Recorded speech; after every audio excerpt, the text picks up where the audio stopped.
To the my channel. দেখো আমি বাড়িতে ঘি তৈরি করছি বাবুর জন্য। কিছু সর তুলে রেখেছিলাম, দিয়ে আস্তে আস্তে একটু জমিয়ে বাটিতে রেখে এখন ঘিটা তৈরি করছি। দেখো ঘি, এই যে তেলটা ছাড়ছে কেমন, এই যে এটাই ঘি, আর এটা শুকিয়ে যাবে, যে চাচি তৈরি হবে। চাচিটাও খুব ভালো লাগে চিনি দিয়ে খেতে, একদম পুড়ে যায়।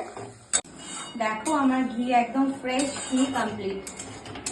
বাড়িতে আমি বাবুকে করে খাওয়াই, বাইরের ঘি আমি খাওয়াই না ওকে।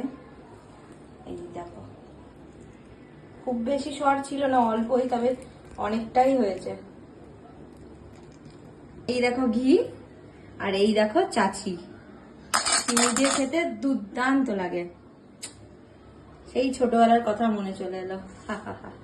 বাড়ি গন্ধে এত মাও করছে।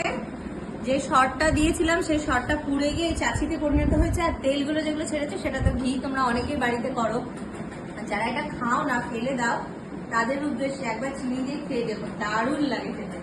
ও আমি গ্রামের বাড়িতে গেলে, গ্রামের বাড়িতে আমাদের ঘি তৈরি হয়, আমি ওখানে গেলে চাচিগুলো বলতাম রেখে দিতে, আমি খেতাম, খুব ভালো লাগে।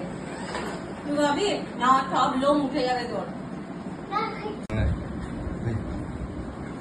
খাবে ও, খাবে খাবে, ওরে বাবা ওরে বাবা খাবে। এই তুই এখনই খেলি না মাংস দিয়ে ভাত খাবি?